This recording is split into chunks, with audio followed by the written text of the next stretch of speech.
신앙 고백드립니다. 전능하사 천지를 만드신 하나님 아버지를 내가 믿사오며 그의 아들 우리 주 예수 그리스도를 믿사오니 이는 성령으로 잉태하사 동정녀 마리아에게 나오시고 본디오 빌라도에게 고난을 받으사 십자가에 못 박혀 죽으시고 장사한 지 사흘 만에 죽은 자 가운데서 다시 살아나시며 하늘에 오르사 전능하신 하나님 우편에 앉아 계시다가 저리로서 산 자와 죽은 자를 심판하러 오시리라. 성령을 믿사오며 거룩한 공회와 성도가 서로 교통하는 것과 죄를 사하여 주시는 것과 몸이 다시 사는 것과 영원히 사는 것을 믿사옵나이다. 아멘. 찬송가 419장 찬송합니다. 찬송가 419장입니다.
영원히 거기서 살래.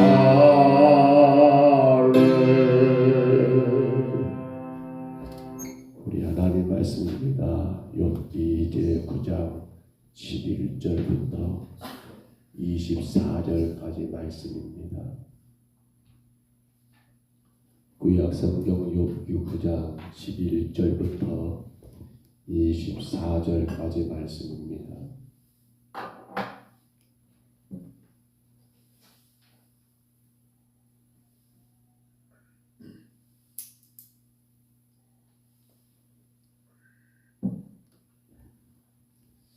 욥기 9장 11절부터 24절까지 하나님의 말씀입니다. 이 말씀 우리 같이 봤습니다. 그가 내 앞으로 지나시나 내가 보지 못하며 그가 내 앞에서 움직이시나 내가 깨닫지 못하느니라. 하나님이 빼앗으시면 누가 막을 수 있으며 무엇을 하시나이까 하고 누가 물을 수 있으랴. 하나님이 진노를 돌이키지 아니하시나니 나를 돕는 자들이 그 밑에 굴복하겠거든. 하물며 내가 감히 대답하겠으며 그 앞에서 무슨 말을 택하랴. 가령 내가 물을지라도 대답하지 못하겠고 나를 심판하실 그에게 간구할 뿐이라. 가령 내가 그를 부르므로 그가 내게 대답하실지라도 내 음성을 들으셨다고는 내가 믿지 아니하리라. 그가 폭풍으로 나를 치시고 까닭없이 내 상처를 깊게 하시며 나를 숨쉬지 못하게 하시며 괴로움을 내게 채우시는구나. 힘으로 말하면 그가 강하시고 심판으로 말하면 그가 그를 소환하겠느냐. 가령 내가 어려울지라도 내 입이 나를 정죄하려니 가령 내가 온전할지라도 나를 정죄하시리라. 나는 온전하다마는 내가 나를 돌아보지 아니하고 내 생명을 천히 여기는구나. 일이 다 같은 것이라. 그러므로 나는 말하기를 하나님이 온전한 자나 악한 자나 멸망시킨다 하나니 재난이 닥쳐 죽을지라도 무지한 자의 절망도 그가 비우시리라. 세상이 악인의 손에 넘겨갔고 재판관이 얼굴도 가려졌나니 그렇게 되게 한 이가 그가 아니시면 누구냐. 아멘. 욥이 빌닷이라는 그의 친구가 8장에서 욥에 대하여 이야기를 했을 때 이제 9장에서 욥은 이 빌닷에 대한 말의 답변으로 우리가 1절로 10절에서는 욥이 지난 시간에 보았지요. 욥은 그 내용 가운데 정리한다면 인간은 불의하고 하나님은 전지전능하시다라는 그러한 고백을 했던 걸 우리가 기억합니다. 전지전능하신 하나님이라는 사실이죠. 그런데 오늘 11절로 24절에 이제 두 번째 단계에서는 욥은 이런 내용을 말합니다. 하나님이 과연 공의로우신가라는 의미입니다. 그러면서 욥이 한과 같이 주장하는 것은 의인과 악인이 어제 똑같이 고난을 당하느냐라고 그렇게 말하면서 이제 욥은 하나님의 공의에 대하여 불신하고 있는 것, 이를테면 당신이 당하는 그러한 현실적인 그 고통 때문에 하나님은 공의롭지 못하다라고 그렇게 판단해버리는 어찌 보면 대단히 무서운 죄를 범하고 있는 그러한 욥의 모습을 우리가 본문 가운데 보게 됩니다. 나중에 욥은 엘리후라는 그러한 친구가 그에게 변론할 때, 그리고 하나님이 그를 책망할 때 비로소 그가 이 생각들, 곧 의인과 악인이 함께 망하는 걸 보면 하나님은 공의롭지 못하다는 이러한 당신의 생각에 대하여 하나님께 회개하게 되고, 그로 인해서 결국에는 하나님 앞에 바르게 선 그러한 모습은 보입니다만, 그러나 우리는 오늘 이러한 욥의 답변을 보면서 이런 사실을 생각하게 됩니다. 의인과 악인이 함께 고난 당할 때 우리는 이것을 어떻게 생각해야 할 것인가라는 문제입니다. 이제 내일이죠. 4월 16일 세월호 사건이 난 뒤 딱 10년이 되는 세월호 10주기가 내일이다라고 이렇게 뉴스가 자꾸 뜨더라고요. 기억하실까요? 2014년이었습니다. 4월 16일이죠. 안산 단원고 학생들이 제주도로 수학여행 가면서 인천에서 배를 타고 제주도로 가다가 진도입니다. 제가 처음으로 단독했던 거 바로 서거차 그 좀 지나는 그 수로가 맹골수로인데요. 거기서 안산 단원고 학생들 325명 또 일반 그러한 승객들 해가지고 총 476명이 탄 그 배가 그 맹골수로에 그냥 자초되고 말았던 사건입니다. 그때 죽었던 숫자가 304명이라 하지요. 그럼 우리 생각해 봅니다. 그 304명 안에 의인과 악인은 분명히 있었을 겁니다. 물론 우리가 누가 의인이다, 누가 악인이다라고 말하기는 어렵습니다. 다만 이렇게 이야기할 수 있죠. 그 안에 믿는 사람도 있었을 것이고 안 믿는 사람도 있었을 것이다. 예수 그리스도를 구원의 주로 영접한 자도 있었을 것이고 예수님을 주로 영접하지 않은 자도 분명히 있었을 거라는 겁니다. 근데 어찌하여 그렇게 함께 어찌하여 그 많은 사람들이 함께 그렇게 의인과 악인이 함께 그 끔찍한 고난을 304명이라는 그 사람이 한꺼번에 물에 수장되는 그런 끔찍한 일이 있을 수 있느냐? 여러분 뭐라고 말하겠어요? 우리 이 문제 어떻게 말해야 할까요? 우리 마지막 절만 다시 한번 봐볼까요? 오늘 22절만 다시 봐봅니다. 22절 말씀을 우리 같이 한번 읽습니다. 일이 다 같은 것이라 그러므로 나는 말하기를 하나님이 온전한 자나 악한 자나 멸망시킨다. 하나님이 온전한 자나 악한 자나 어쩐다고요? 멸망시킨다. 그 말이 뭡니까? 의인과 악인을 함께 멸망하는 거, 이게 과연 하나님이 공의롭냐는 거예요. 여러분 어떻게 생각하십니까? 304명의 그 안에는 분명히 구원받은 성도도 있었을 것이고 그 안은 분명히 구원받지 못한 자도 있었을 겁니다. 근데 공의로우시다면 어떻게 해야 해요? 그렇지요.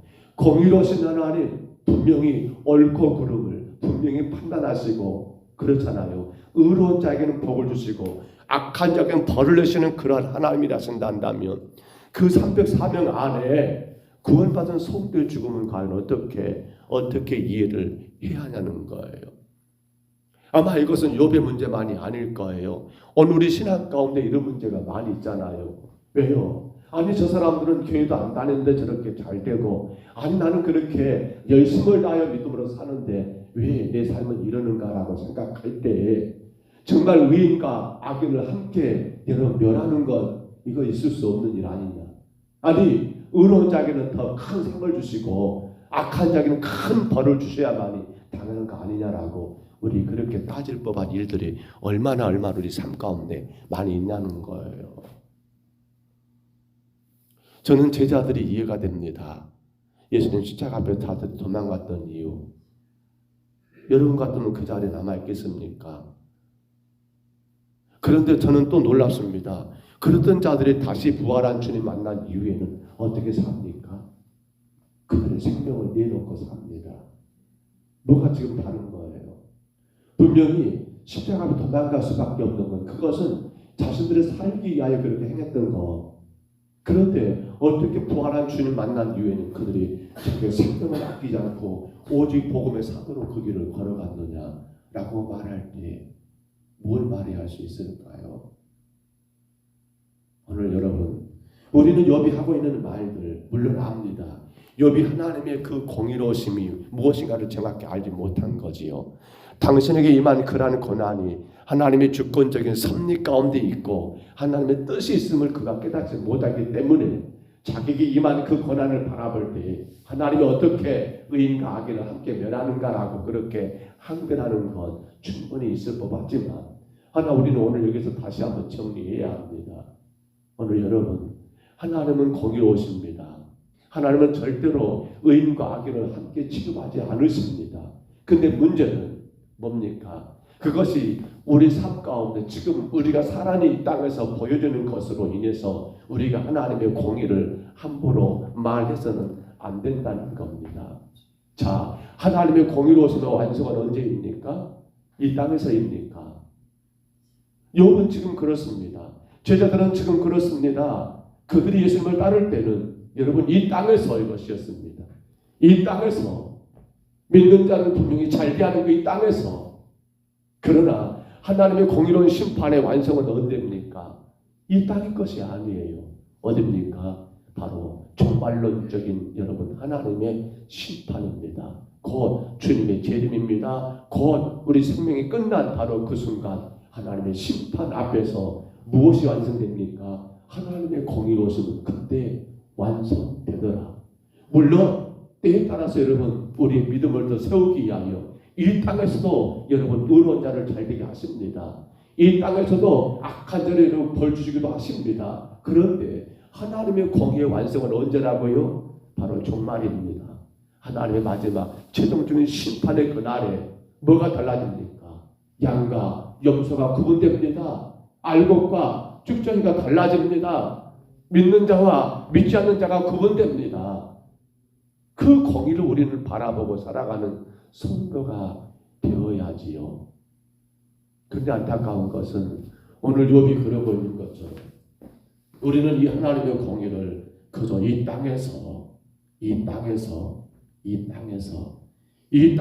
분명히 나타나야 하고 이 땅에서 나타나지 않으면 마치 하나님이 아니 계신 것처럼 하나님의 공의가 공의롭지 않은 것처럼 그렇게 욥처럼 말해버리는 우리의 실수가 우리 어리석음이 혹여라도 있지 아니한가를 여러분 생각해 보셔야 한다는 사실입니다. 그렇습니다. 그렇기 때문에 우리는 어제 예배 가운데 전신갑주를 취하라. 그렇기 때문에 우리는 어제 예배 가운데 성도의 삶을 뭐라고요? 영적 전쟁이라고 했던 이유도 여러분 다시 한번 생각하시기를 바랍니다. 시편 116편 15절에 말합니다. 성도의 죽음은 여러분 참으로 귀하다고 말합니다.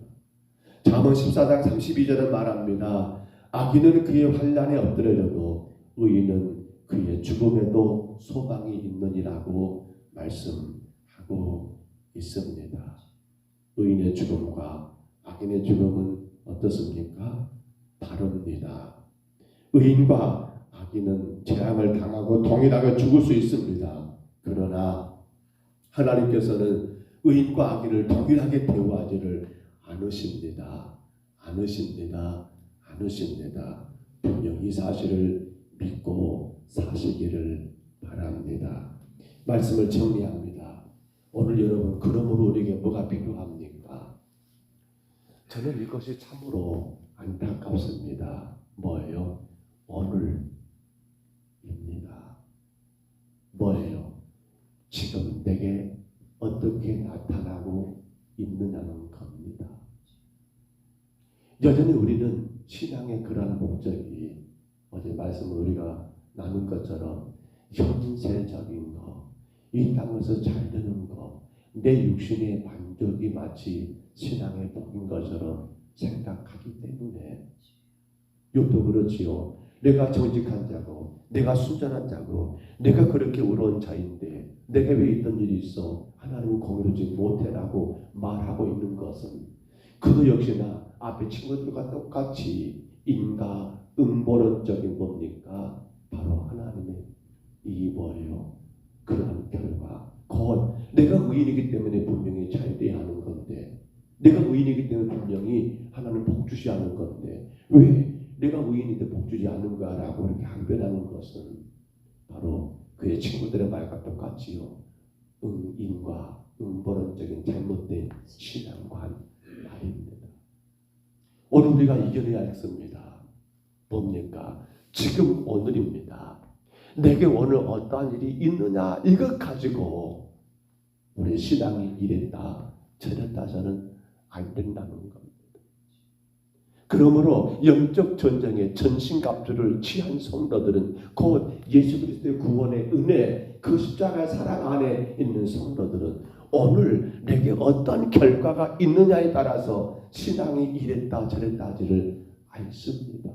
왜냐하면 하나님은 공의로우신 분이고 하나님은 의인과 악인을 동일하게 대우하는 것이 아니라 반드시 의인은 하나님의 상 주시고 반드시 악한 자는 하나님의 벌 줄 수 있는 바로 하나님의 종말론적인 심판을 여러분 공의의 완성이 되는 그러한 종말론적인 심판을 우리는 믿기 때문에 오늘 내게 나타난 이러한 모습 가운데서 함부로 교만 떨 것도 아니고요. 오늘 내게 나타난 어려움 가운데 이러한 신난과 고통스러운 무거운 짐 때문에 함부로 낙심하고 불평할 것도 있다 없다 없어야 한다는 사실입니다. 오늘도 귀한 하루가 시작됐습니다. 사랑하는 성도 여러분, 하나님은 공의로우십니다. 지금 상함 주신다고 투덜대지 마시기를 바랍니다. 나 이렇게 했는데 왜 일어나라고, 아니 나를 어떻게 저 악인들과 똑같이 대우하시냐고 불평하지 마시기 바랍니다. 그렇기 때문에 신앙의 길이 여러분 좁은 문입니다. 좁은 길입니다. 넓은 문이고 넓은 길이란다면 다 오지, 다 예수 믿을 거예요.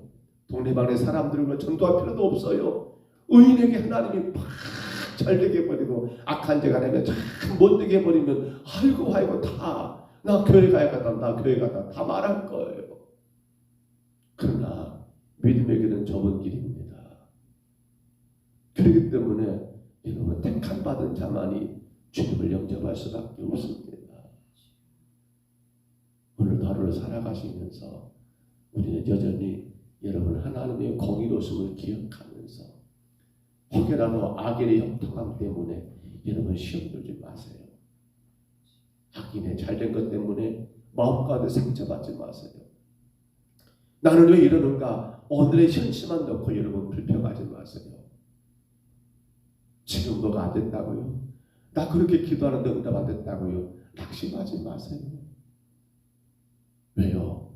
하나님은 공의로우신 분이기 때문입니다. 혹여라도 우리가 이 생에서 여러분 우리 기도가 응답 안 될 수 있어요. 근데 낙심하지 마세요. 그것이 여러분 의인과 악인의 모습은 아니에요. 절대로 조심하세요. 절대로 조심하세요. 지금 내게 오늘 내가 어떻게 되었느냐에 따라서 그것 때문에 좋아했다가 그것 때문에 실망했다가 이것 때문에 하나님의 공의를 모르는 어리석은 성도들의 삶이에요. 그러니까 그저 눈앞에 보여지는 것만 따라가잖아요. 누구처럼? 제자들처럼. 그러다가 내게 어려워 보니까 다 도망가 버리잖아요. 누구처럼? 제자들처럼. 근데 그들이 부활의 주님 만난 이유는 달라졌습니다. 뭐가 달라진 거예요? 하나님의 공의로우심을 알기 때문에. 그들은 자기들의 생명을 내걸고 복음을 전합니다. 미쳤다 할 수 있습니다. 하나 그들은 미친 게 아닙니다. 그게 정상입니다. 그게 정상입니다. 그러므로 혹여라도 믿는 성도들이 삶의 어려움을 당하거나 그렇게 기도하고 열심을 다함에도 불구하고 천천히 문제 가운데 있다고 해서 함부로 말하지 마세요. 아이고 네가 믿음 없으니까 그런 거요. 너 신앙생활 참 못하니까 그런 거요. 라고 함부로 정죄하지 마세요. 왜요? 그것이 하나님의 공의가 아니거든요. 오늘도 귀한 하루를 살아가면서 우리는 여전히 의인의 길을 걸어갑니다. 세상에 많은 시련이 있고 육신의 아픔이 있고 질병과 고통이 있고 때로는 자녀들 때문에 마음의 상함도 있고 아픔도 괴로움도 있다 할지라도 성도는 여전히 의인의 길을 걸어갑니다. 주가 아시잖아요. 주가 우리 기도 들으시잖아요. 지금 안 됐다고요? 낙심하지 마세요. 우리 때 안 될 수도 있습니다. 그런다고 실망하지 마세요. 주가 분명히 여러분의 기도를 들으시고 여러분의 예배를 받으시고 의로운 자라고 주가 인정하신다면 여러분 그것이 못하잖아요. 이 땅에서 되어야 합니까? 이 땅에서 내가 빛과 번쩍 그렇게 자랑스럽고 세상 가운데 드러내고 살고 싶으십니까? 물론 그랬으면 좋겠습니다. 그러나 그렇게 안 된다 할지라도 여러분 실망하지 마세요. 왜요? 하나님은 어떤 하나님이요? 공의로우신 하나님이시기 때문입니다. 정말 중요한 게 뭡니까? 오늘 내가 의인의 길을 가고 있다는 그것입니다. 오늘 내가 하나님 앞에 죄인인 걸 알고 구원의 은혜만 의지하며 주 앞에 영적 전쟁을 싸우고 이기며 살고 있다는 이것 자체가 여러분 의인의 삶입니다. 이것이 복입니다. 내가 죄인이기 때문에 주님 앞에 올라와 겸손히 엎드려 기도하고 있는 이것 자체가 뭐라고요? 의인입니다. 내가 여전히 하나님 앞에 부족한 죄인이기 때문에 주의 말씀에 순종하기 위하여 몸부림치고 있는 것, 이것 자체가 의인입니다. 여러분, 절대로 나타난 현실, 나타나는 그 어떤 것 가운데 우리가 함부로 하나님의 공의를 의심하지 마시고요, 함부로 교만하지도 마시고요, 함부로 낙심하지도 마시고요, 오직 오늘도 나는 의인의 길을 걸어간다. 영적 전쟁을 치르는 전신갑주를 취한 구원받은 성도로 여전히 십자가 은혜만 의지하고 예배자로 기도하는 성도로 주의 말씀 가운데 순종하는 길을 내가 오늘도 걸어간다는 이 분명한 의인의 길만을 우리 모두가 고집하시고 그 길을 걸어감으로 인하여 그 어떤 나타나는 일 때문에 실망하거나 혹은 여러분 교만한 일이 없도록 믿음 안에 굳게 서 나가시기를 주의 이름으로 축복합니다. 주의 이름으로 축원합니다. 우리 하나님 아버지 은혜와 사랑을 감사합니다. 안타깝고 안타까운 것은 우리는 눈앞에 나타나는 것, 펼쳐지는 것, 그것으로 인하여 하나님의 공의를 때로는 의심하기도 하고 아버지 하나님 잘못 하나님 교만에 빠지는 경우도 있음을 아버지 오늘 욥의 고백을 통하여 우리가 듣게 됩니다. 하나님은 공의로우신 하나님이십니다. 의인과 악인은 분명히 동일하게 취급하지 않으시고 의로운 자에게 하나님이 상을 주시고 악한 자에게 벌을 주시는 하나님이심이 분명히 믿습니다. 다만 우리는 오늘 바로 지금 우리가 살아가는 이 세상 가운데 아버지 나타나는 것으로 인하여서 하나님의 공의를 의심하거나 혹은 아버지 하나님 교만에 빠지는 그러한 일이 없기를 오늘 주님 우리에게 말씀하셨사오매 주여 우리가 눈에 보이는 그 어떤 것 때문에 신앙이 아니라 여전히 우리 하나님 우리 가운데 허락하신 전신갑주 예수 그리스도의 십자가의 구속에 은혜 의지하며 여전히 우리 주님의 영광을 위하여 영적 전쟁을 싸워나가는 의로운 성도들 되게 하여 주옵소서. 이 땅의 어떤 결과 때문에가 아니라 어떤 것이 아니라 아버지 마지막 주님 그날에 주가 내게 상 주실 것을 바라보며 아버지 그 하나님의 공의의 완성인 하나님의 심판의 날을 하나님 우리가 기대하며 오늘도 믿음 안에서 의인의 길을 의로운 길을 힘써 달려나가는 온 심령들 되게 하여 주옵소서. 성령님 예배하는 귀한 심령들을 축복하여 주옵소서. 강건하게 하옵소서. 오늘도 주 앞에 승리하게 하시고 주의 영광을 드러내게 하시고 내게 어떤 결과가 어떤 현상이 나타난다 할지라도 그것 때문에 아버지 하나님 아버지 우리의 믿음에 하나님 아무런 문제가 없도록 하나님 더 굳건하게 세워 주옵소서. 인도하심을 감사하고 예수님 이름으로 간절히 기도하옵나이다. 아멘. 하늘에 계신 우리 아버지여 이름이 거룩히 여기심을 받으시오며 나라 임하옵시며 뜻이 하늘에서 이룬 것 같이 땅에서도 이루어지이다. 오늘날 우리에게 일용할 양식을 주옵시고 우리가 우리에게 죄진 자를 사하여 준 것 같이 우리 죄를 사하여 주옵시고 우리를 시험에 들게 하지 마옵시고 다만 악에서 구하옵소서. 대개 나라와 권세와 영광이 아버지께 영원히 있사옵나이다. 아멘. 우리 아침에 기도합니다. 하나님은 공의로우십니다. 하나님은 공의로우십니다. 여러분 절대로 오늘입니다. 지금입니다. 내게 오늘 나타나는 그 어떤 그 결과를 가지고 하나님